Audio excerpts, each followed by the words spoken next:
Mis padres me revelaron que era adoptada justo cuando iban a repartir la herencia para excluirme, pero gracias a esa información encontré a mi familia biológica, ahora que soy heredera del dueño de una multinacional.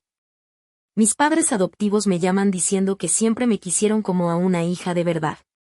Desde que tengo memoria, ellos eran mis figuras parentales, mis pilares, o al menos eso se supone que deberían haber sido. Pero, si soy honesta, la verdad es que nunca hubo una conexión real, de esas que ves en las películas o en otras familias. Siempre sentí una especie de distancia fría, como si yo fuera una inquilina más en su casa, no su hija. Mi hermana, Sofía, ella era la luz de sus ojos, la niña de oro, la que no hacía nada mal, la que siempre tenía la atención y el cariño que a mí me negaban. A mí me compraban la ropa necesaria, me mandaban a la escuela, se aseguraban de que tuviera un techo, pero el verdadero amor, esa calidez incondicional que define a una familia, nunca lo experimenté de parte de ellos. Era más una obligación, un deber que cumplían sin entusiasmo, como quien paga una factura de luz. La semana pasada, todo explotó. Marta y Robert me llamaron para una reunión familiar importante, algo que, de por sí, ya era súper raro y me puso en alerta. Sofía ya estaba sentada en la sala cuando llegué, y mis padres tenían unas caras de funeral que te ponían los pelos de punta. Mi primer pensamiento fue que alguien había muerto, o que, lo más probable, me iban a pedir un préstamo. Porque esa se había convertido en la única interacción recurrente que teníamos desde que empecé a trabajar y ganaba mi propio dinero. Pero no.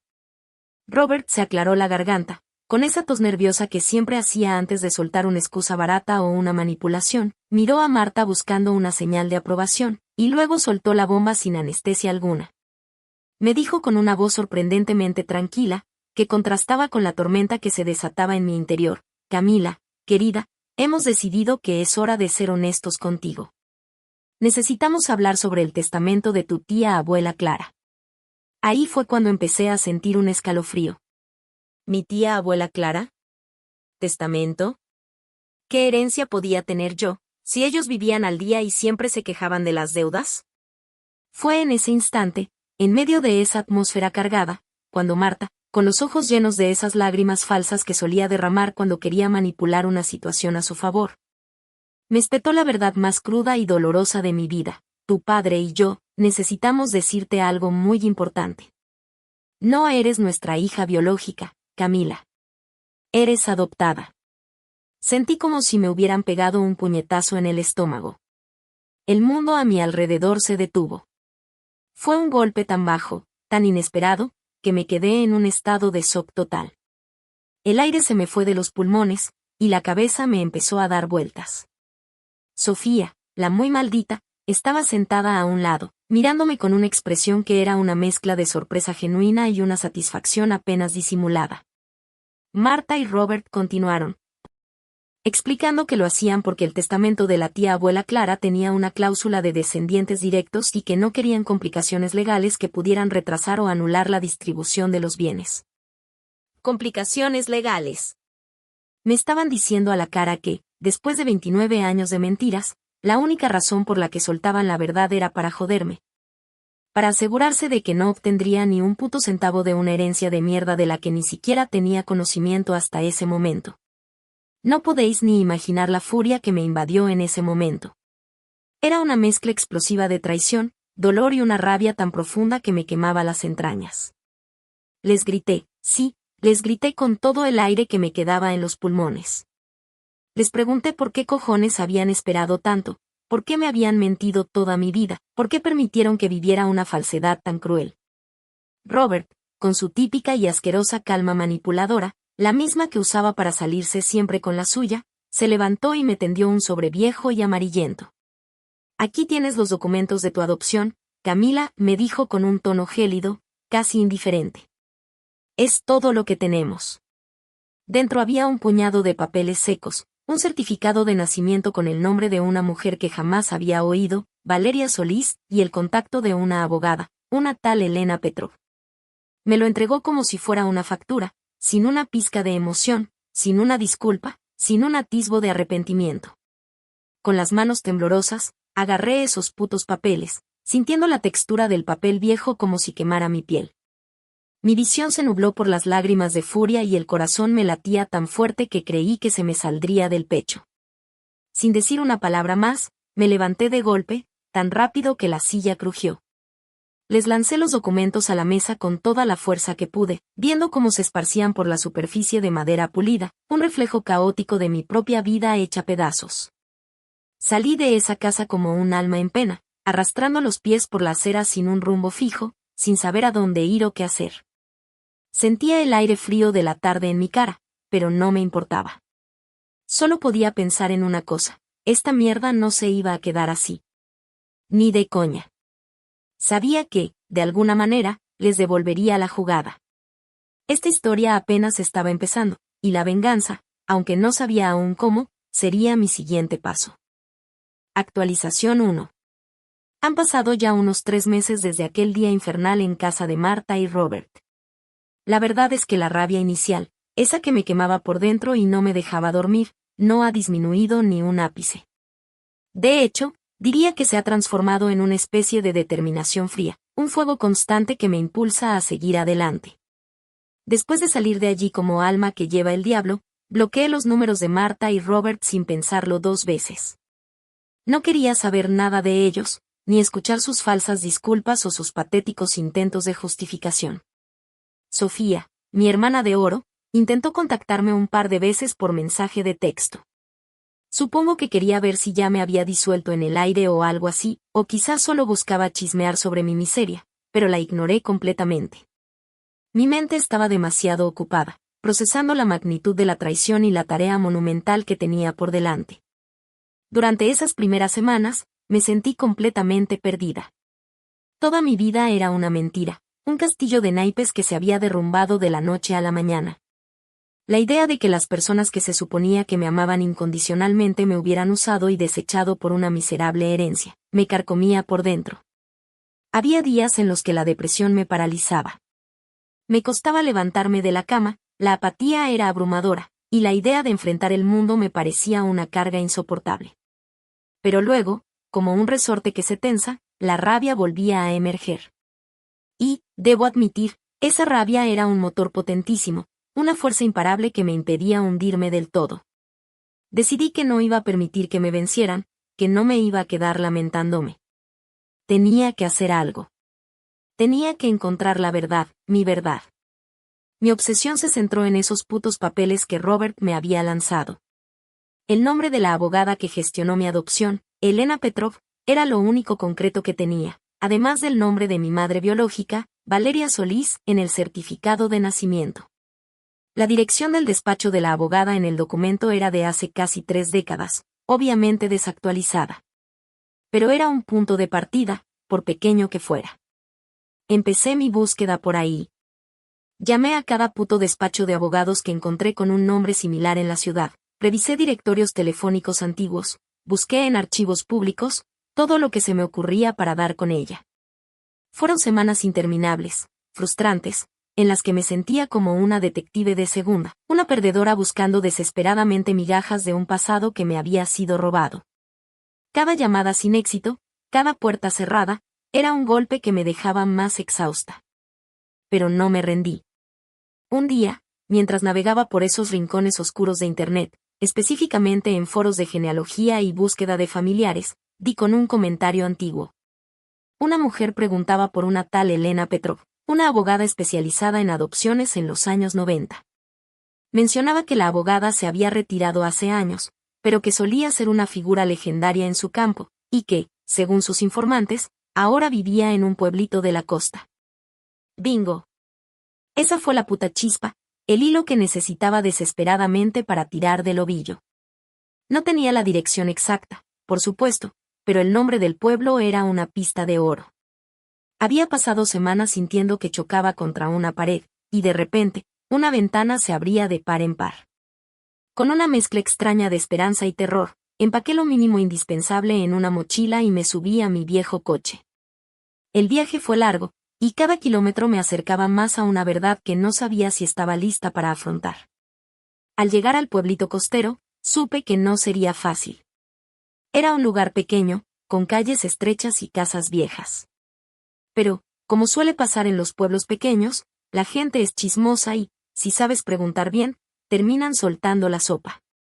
Después de un par de días preguntando discretamente en tiendas y cafeterías, con una foto vieja de la abogada que encontré en un artículo de periódico empolvado, finalmente di con su casa. Era modesta, pintada de un azul pastel que ya se estaba desvaneciendo, rodeada de un jardín que, a pesar de estar un poco descuidado, tenía un encanto particular.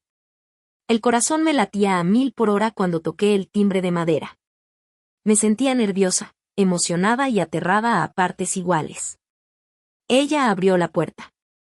Era una mujer mayor, con el cabello blanco recogido en un moño, pero con una mirada increíblemente astuta y penetrante que me hizo sentir que me veía hasta el alma. Con la voz temblorosa, apenas pude murmurar que venía por un asunto de una adopción de hace casi 3 décadas y le mostré los papeles que Robert me había entregado. Al principio, se mostró cautelosa, sus ojos escudriñándome de arriba a abajo. Pero cuando vio mi nombre y el de Valeria Solís en el certificado, sus ojos se abrieron de par en par, y un suspiro escapó de sus labios. Valeria Solís, susurró, casi para sí misma. Sabía que este día, tarde o temprano, llegaría. Fue como si una pieza del rompecabezas empezara a encajar, y aunque el miedo seguía ahí, la esperanza se abrió paso con fuerza. Actualización 2. La abogada Elena Petrov, después de un momento de asombro visible, me invitó a pasar a su casa. El lugar tenía ese aroma tan particular a té de hierbas y a los libros viejos que llenaban cada estantería, un olor que de alguna manera me tranquilizó, a pesar del nudo que aún tenía en el estómago. Me guió hasta una pequeña sala de estar, acogedora y llena de recuerdos personales, donde me invitó a sentarme en un sofá mullido. Ella tomó asiento frente a mí, con una expresión seria pero a la vez compasiva. Fue entonces cuando empezó a desgranar la historia, una que cambiaría mi percepción del mundo para siempre. Me contó que Valeria Solís, el nombre de mi madre biológica, había sido una de sus clientas más jóvenes y, lamentablemente, una de las más tristes que había tenido en su larga carrera. Resulta que Valeria era hija de una familia extremadamente rica y con una tradición muy arraigada, los Dueñas. ¿Os suena ese apellido? Es el de la familia propietaria de Dueñas Group, esa corporación multinacional dedicada a la logística y el transporte que aparece hasta en la sopa. Sí, esa misma. No lo podía creer. Elena Petrov me explicó que mi madre biológica, Valeria, y mi padre biológico, cuyo nombre no era parte de la fortuna Dueñas, eran 2 jóvenes universitarios cuando se conocieron. Un romance universitario, al parecer, que terminó en un embarazo inesperado.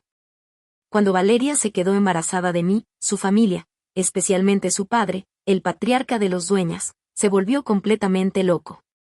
Él era un hombre de negocios implacable, con una reputación impecable que no quería ver manchada por un escándalo. La presión que ejercieron sobre Valeria para que me diera en adopción fue brutal, inhumana. Me dijo que Valeria, con apenas 19 años y completamente destrozada por la situación, firmó los papeles de adopción bajo coacción, sintiéndose sin salida y sin apoyo alguno de los suyos. La abogada Petrov me aseguró que mi madre nunca, ni por un solo día de su vida, superó el dolor de haberme entregado. Me contó que Valeria intentó buscarme varias veces a lo largo de los años, con la esperanza de reencontrarse conmigo, pero mi adopción fue clasificada como cerrada por Marta y Robert. Ellos, por alguna razón que aún desconozco, se aseguraron de que fuera casi imposible rastrearme, poniendo barreras legales y burocráticas que frustraban todos los intentos de Valeria. Mi madre biológica se casó después con otro hombre, tuvo otros hijos, pero según Elena Petrov, siempre vivió con esa pena profunda, con la herida abierta de mi ausencia. Lamentablemente, falleció hace 5 años a causa de una enfermedad. La noticia me golpeó con una tristeza extraña, la de llorar por alguien a quien no conocí pero que, aparentemente, me amó de verdad. La abogada Petrov tenía una carpeta vieja y abultada. Dentro, había una colección conmovedora de correspondencia de Valeria, cartas en las que expresaba su dolor inmenso, su arrepentimiento y su desesperado deseo de encontrarme. También guardaba notas de intentos fallidos de rastreo y, lo más sorprendente, un contacto. El de mi abuelo materno, Arturo Dueñas. Sí, el mismo magnate que la había presionado para que me diera en adopción. Al parecer, él se había arrepentido profundamente de cómo manejó toda la situación con Valeria. Después de la muerte de mi madre, en su lecho de muerte, Valeria le confesó a su padre que tenía otra hija, yo. Esa confesión lo había destrozado. Me dijo Elena Petrov que Arturo había redoblado sus esfuerzos para encontrarme discretamente, sin éxito, hasta que mi madre murió. La culpa lo carcomía, y mi existencia se convirtió en una obsesión para él, una forma de redimir, al menos en parte, el daño que había causado. Llamar a Arturo Dueñas fue una de las experiencias más surrealistas de mi vida. La abogada Petrov me dio su número personal, y con las manos temblorosas marqué. Él contestó al segundo tono, y cuando me presenté, hubo un silencio largo y pesado del otro lado de la línea. Pensé que me había colgado, pero luego escuché un sollozo. Su voz, al principio grave y autoritaria, se quebró por completo. Me dijo que lo sentía, que no había día que no pensara en Valeria y en mí, que mi madre siempre había hablado de mí con un amor inmenso, y que haberme separado de ella había sido el mayor arrepentimiento de su vida. Me invitó a su mansión en el Valle de San Fernando al día siguiente, sin importar la hora, solo quería verme, conocerme. No sabía qué sentir en ese momento. Era una avalancha de emociones contradictorias. Shock, incredulidad, una pizca de esperanza y una dosis gigante de resentimiento hacia un hombre que me había privado de mi madre. De golpe, pasé de ser la hija no querida de dos aprovechados endeudados a ser la nieta y posible heredera de un jodido multimillonario. La ironía era tan grande, tan absurdamente cruel y al mismo tiempo tan increíble, que casi me partía de la risa. Era como si la vida me estuviera gastando una broma pesada, una que, por primera vez, no parecía ser en mi contra. Mi cabeza daba vueltas, y el camino hacia la mansión de los Dueñas se sentía como un viaje a un universo completamente diferente. Actualización 3. Ya han transcurrido casi 14 meses desde que pisé por primera vez la impresionante mansión de Arturo Dueñas, mi abuelo biológico. Y puedo decir sin dudarlo que mi vida ha experimentado una transformación que ni en mis sueños más salvajes o en las fantasías más audaces pude haber imaginado. Mi abuelo me recibió con los brazos completamente abiertos, con una calidez y un arrepentimiento genuino que me desarmaron por completo. No solo me integró de inmediato en la familia, sino que también me presentó a mis tíos y a mis primos biológicos, quienes, al conocer la trágica historia de mi madre, Valeria, me acogieron con una naturalidad y un cariño que me hicieron sentir parte de algo, de un verdadero hogar, por primera vez en mi vida. Es increíble la diferencia con la frialdad que siempre me rodeó con Marta y Robert. Aquí no hay dramas innecesarios, ni favoritismos descarados, solo un apoyo incondicional y un afecto sincero. Mi abuelo, Arturo, es un hombre extraordinario. Se siente profundamente culpable por la decisión que tomó en el pasado respecto a mi madre. Y no pasa un solo día en el que no me exprese lo feliz y aliviado que está de haberme encontrado finalmente. Es como si mi presencia le diera una oportunidad de redimir parte del dolor que causó. Mi abuelo no solo me ha brindado apoyo emocional, sino que ha invertido en mi futuro de una manera que jamás creí posible. Me impulsó a iniciar un máster en negocios internacionales en una universidad de prestigio, la misma de la que me gradué hace unas semanas con honores. Además, me ha estado enseñando de primera mano todo el complejo mundillo de Dueñas Group. Cada día paso horas en la oficina principal, aprendiendo los entresijos de la logística y el transporte global. No soy simplemente la nieta perdida que ha aparecido de la nada, soy una posible heredera de un imperio que mueve billones de dólares. La magnitud de todo esto es abrumadora, pero también increíblemente motivadora. Ahora mismo, estoy en proceso de rotación por varios departamentos clave de la empresa, absorbiendo cada detalle y preparándome para un rol más significativo en el futuro. Todo esto es jodidamente real y tangible.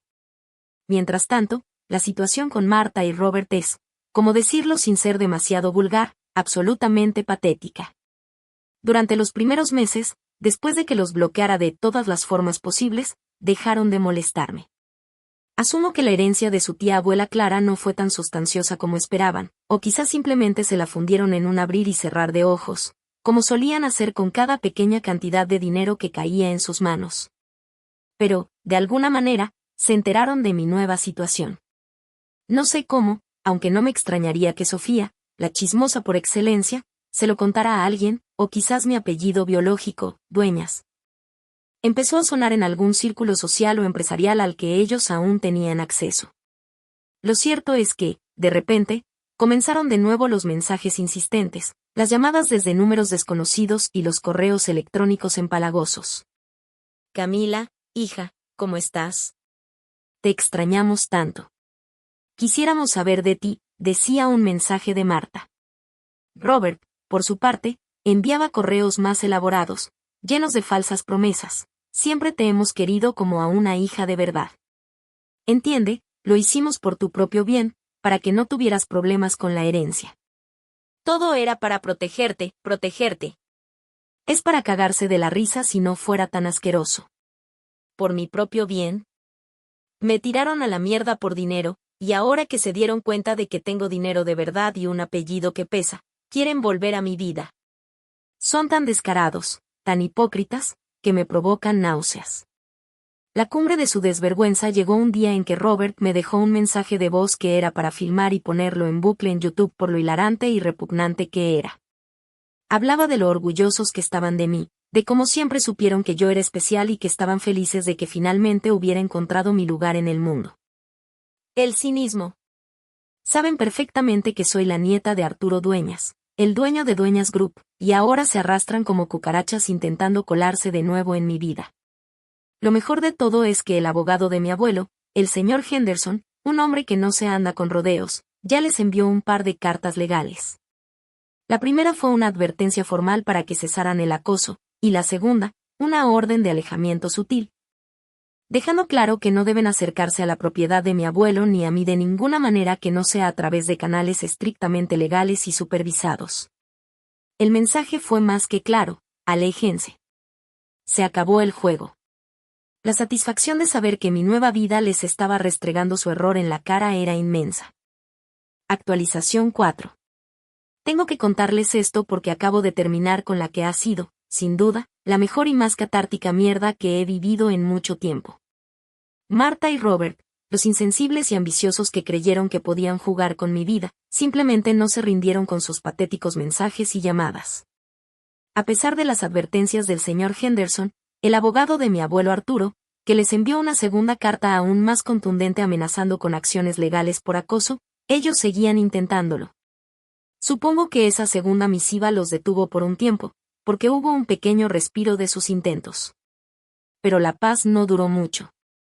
Hace apenas unos días, Sofía, la puta hermana de oro que siempre ha vivido bajo la sombra del favoritismo y la hipocresía de mis padres adoptivos, me envió un mensaje de texto. No era un mensaje normal, se sentía desesperado, casi suplicante. Me decía que Marta y Robert estaban en una situación financiera horrible, que lo habían perdido casi todo, y que querían verme, solo para hablar, para cerrar un ciclo. Como si su traición fuera un capítulo que se podía simplemente cerrar con una conversación amistosa. Era obvio que era una trampa, una maniobra patética para intentar sacar algo de mi ahora cómoda situación. Lo sabía con cada fibra de mi ser, pero, extrañamente, sentí que era el momento perfecto. El momento de poner punto final a su show y darles una probadita de su propia medicina. Mi abuelo, Arturo, que ahora es mi roca y mi mayor apoyo, me respaldó completamente. Me dijo que fuera si me sentía lo suficientemente fuerte para enfrentarlos, y que si en algún momento dudaba, él enviaría a sus abogados para que los incineraran legalmente, sin piedad. No dudé. Me sentía más fuerte que nunca. Mi nueva vida, mi familia, mi crecimiento profesional en Dueñas Group, todo me había dado una confianza y una determinación inquebrantables. Les respondí que sí, que me vería con ellos, pero bajo mis propias condiciones. El encuentro sería en un lugar público, con mi abogado presente, obviamente, el señor Henderson, el buen abogado de mi abuelo, y, crucialmente, sin Sofía. Querían su puto circo de arrepentimiento y súplicas, ¿verdad? Pues les daría una función, pero una que ellos jamás olvidarían y en la que yo sería la directora. El encuentro se pactó para un mediodía soleado en una cafetería elegante en el centro de la ciudad, convenientemente cerca de las oficinas de Dueñas Group. Mi abogado, el señor Henderson, un hombre con una cara de pocos amigos que te decía que no se andaba con juegos, pero con un alma de oro y una lealtad férrea, estaba sentado a mi lado. Su presencia imponente una barrera invisible pero efectiva.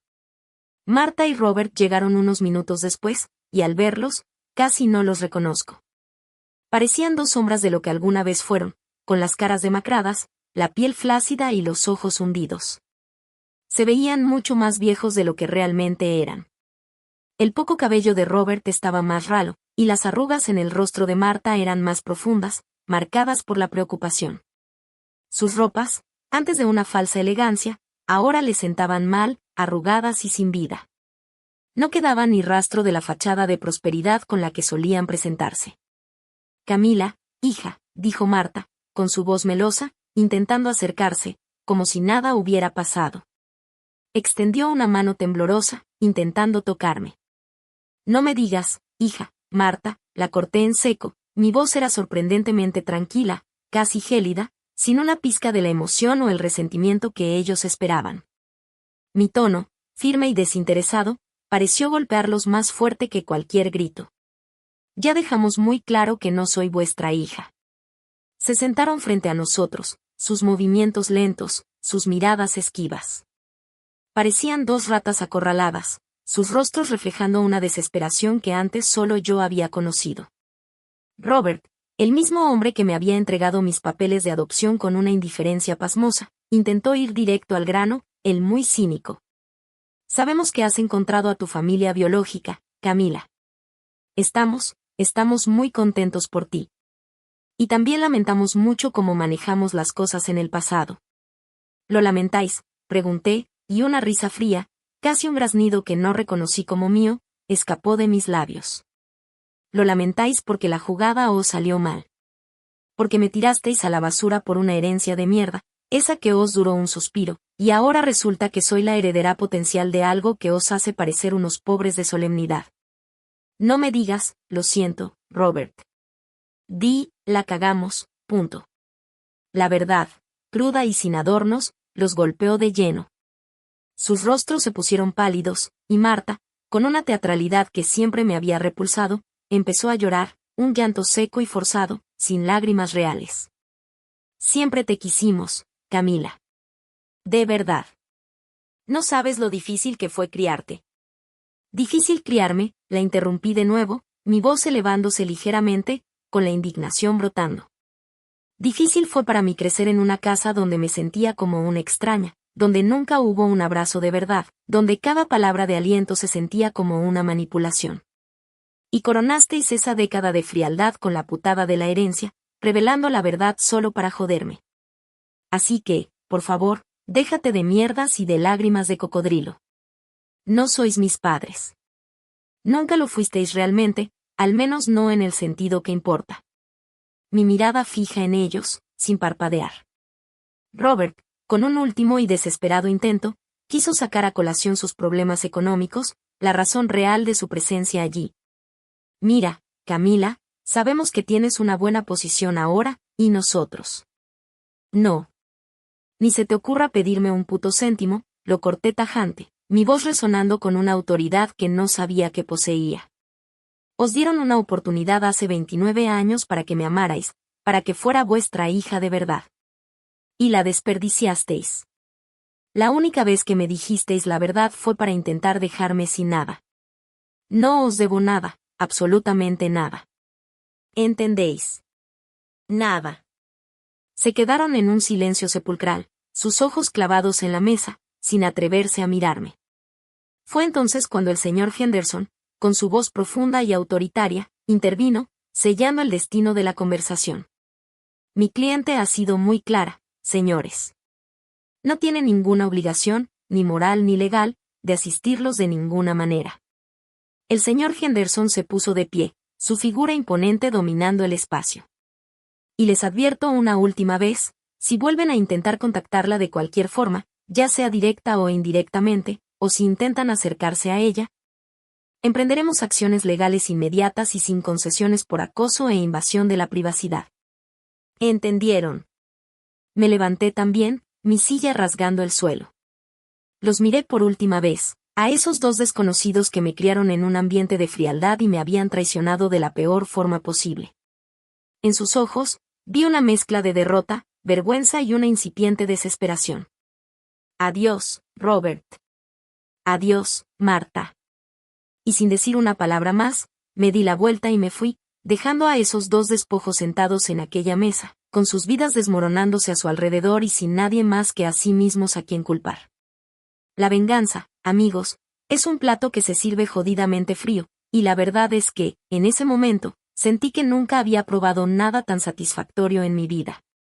El capítulo con ellos, finalmente, estaba cerrado. Actualización final. Ya ha transcurrido un año desde aquella confrontación en la cafetería, y debo decir que el silencio por parte de Marta y Robert ha sido absoluto. Estoy completamente segura de que el señor Henderson se encargó personalmente de que entendieran que iba completamente en serio y que cualquier intento de contacto sería recibido con una respuesta legal fulminante.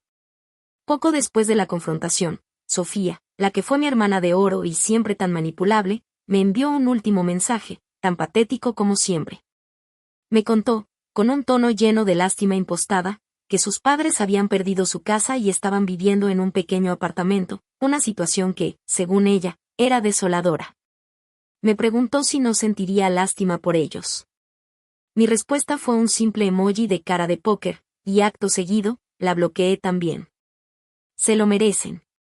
Se merecen cada pizca de esa miseria por su puto comportamiento, por el favoritismo descarado hacia ella y por la crueldad con la que me trataron. Mi vida, en contraste, no ha parado de florecer, de expandirse en direcciones que jamás imaginé. Hace apenas unos meses, me gradué de mi máster con honores, y ahora estoy inmersa de lleno, trabajando codo a codo con mi abuelo, Arturo, en Dueñas Group. Es increíble ver cómo el imperio funciona desde dentro. Él ya está hablando muy seriamente de que me prepare para tomar las riendas en unos años, de que me convierta en su sucesora. La confianza que ha depositado en mí es abrumadora y a la vez un motor inmenso. Mi familia biológica, mis tíos, mis primos, todos son simplemente increíbles. Me han acogido de una forma tan natural y cariñosa que siento que siempre he sido parte de ellos. No hay espacio para dramas baratos, ni para la mezquindad que marcó mi infancia. Solo encuentro apoyo, cariño genuino y una sensación de pertenencia que nunca antes había experimentado. Tengo una relación hermosa con mi abuelo, una que se construye día a día con conversaciones profundas, con el aprendizaje constante de su sabiduría y, lo más importante, con las historias que me cuenta sobre mi madre, Valeria. Cada anécdota, cada recuerdo de ella que comparte, me hace sentir más conectada a esa mujer que me dio la vida y a quien me arrebataron. A veces, muy de vez en cuando, me llega algún chismorreo aislado sobre Marta y Robert. Que él está trabajando en un supermercado, reponiendo estanterías, y que ella está intentando vender seguros, luchando por cada comisión. Una vida de mierda, llena de penurias y dificultades, que, irónicamente, es exactamente lo que se merecen. Hace un tiempo, esas noticias me habrían destrozado, me habrían sumido en la tristeza y la rabia. Pero ahora solo siento una especie de paz fría, una calma distante. No es una euforia desbordante, no es un salto de alegría macabro. Es simplemente la profunda satisfacción de saber que el universo, o el karma, o lo que sea que dirija los hilos del destino, les ha devuelto exactamente lo que dieron. Sembraron codicia, mentiras y desprecio, y cosecharon miseria y el abandono. No es que disfrute de su sufrimiento activamente, pero sí que siento que se hizo justicia. He aprendido una lección valiosísima: la familia no es solo la sangre, aunque en mi caso, debo admitir que mi sangre biológica resultó ser bastante mejor de lo que jamás hubiera imaginado. Pero la verdadera familia, esa que te nutre el alma, es la gente que te elige, la gente que te ama sin condiciones, que te apoya y te eleva, no importa qué. Y las personas que se suponía que eran mis padres, Robert y Marta, los que deberían haberme amado y protegido, eligieron el dinero y el interés propio por encima de cualquier lazo afectivo. Ese fue su error monumental. Mi victoria. Y joder, la verdad es que se siente jodidamente bien haber salido de esa mierda y construir la vida que tengo ahora. Supongo que esta es mi última actualización sobre este asunto. Gracias a todos por escuchar mi puto drama y mi historia de venganza. La vida es una perra, pero a veces, si juegas bien tus cartas, tú puedes ser una perra mucho más grande y, al final, la que gana el juego.